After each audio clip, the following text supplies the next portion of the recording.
And thinking about all what you've been saying about the chemistries and the new technologies and things like this, and you tell us more about about the ethics of battery production and what warning signs there are for vehicle buyers at the minute.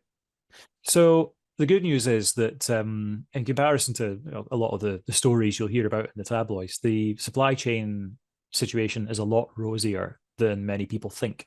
And that's before you even look at regulation that's come in that's designed to tidy that up and make it even cleaner. So some electric vehicle batteries use cobalt. If they use LFP, they don't. But your NMC batteries, they do use cobalt. And there are worries about ethics of, for example, the use of child labor in Democratic Republic of Congo, which is the biggest exporter globally of cobalt. But the vast majority of cobalt from DRC comes from big open cast mines, which are operated by the likes of Glencore. So they have to play by the books. They have to follow the ESG handbook, basically. But there's a lot of artisanal mining in DRC. And what that means is that because wages and sort of job opportunities are so dire in a country that doesn't have a welfare state, that if you've got a big family you've got to look after, and you're going to earn more money by digging a hole yourself and selling some ore than you would being a teacher, for example, then absolutely you're going to do it. And if you are a kid who only has one parent in a very large family, or might be in a very unfortunate situation that you no longer have either of your parents, then the economic prospects of being able to earn some money down a mine obviously are quite appealing. This is not as clean cut sort of black or white sort of situation as many people think, especially when we sit in our ivory towers with our welfare state and our excellent kind of working conditions in comparison, and go, oh no, you can't be doing that. So you have to kind of understand what's going on in DRC. And there are some amazing studies and articles about this from the Fair Cobalt Alliance, which has been set up to tackle these situations head on. So the Fair Cobalt Alliance, there's lots of cobalt users who have signed up, and they're working to make sure that the working conditions are safe, especially in these artisanal mines, to make sure that wages are living wages, fair wages, and that children are in school, not in mines. So there are several cell manufacturers and EV manufacturers who've signed up to the Fair Cobalt Alliance, but I'll tell you who's conspicuous in their absence, and that's oil and gas, who use cobalt to refine petrol and diesel. So every time, your Range Rover driver points at a Tesla Model 3 at a supercharger and goes, oh, what about those kids in DRC?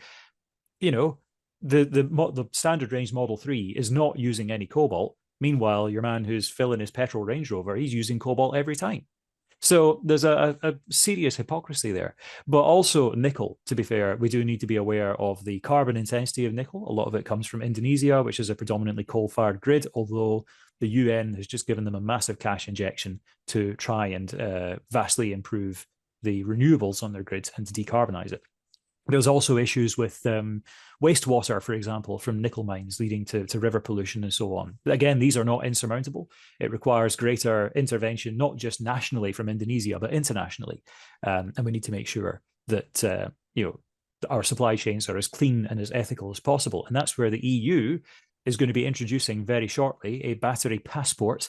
So every single cell or battery that is made or sold in the EU, and that will also include the UK by default, it needs to have this QR code, and on that QR code, you're able to look up everything about that battery, including its raw material supply chain. And there will be rules about the embodied carbon and the ethics of that supply chain. And if you do not meet those rules, you will not be allowed to sell your battery in the EU. Or if you are allowed to sell it, it will have a massive tariff on top of it. So, your ethical batteries will be the ones that people will go for because it will just make sense. So yeah, the supply chain is definitely cleaning up.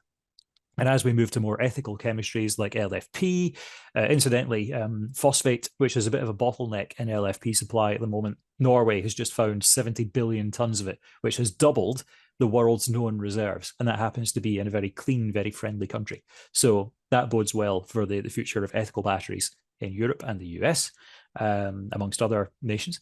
But in addition to that, the move towards sodium, which is even more abundant for sodium ion, and the electrode materials you would use there are also very abundant and very ethical in comparison. those supply chains are only going to get better. But what I just mentioned there is what's happening tomorrow. The stuff I mentioned earlier about Fair Cobalt Alliance and so on, that's happening today. The EU battery passport is happening today. We're already on the case. That powerful spotlight of scrutiny that is constantly shone on electric vehicles, whilst all the other users of these contentious materials and so on are given a free pass. The EV industry has risen to that challenge, and it has exceeded any sort of expectations that even I would have had a few short years ago.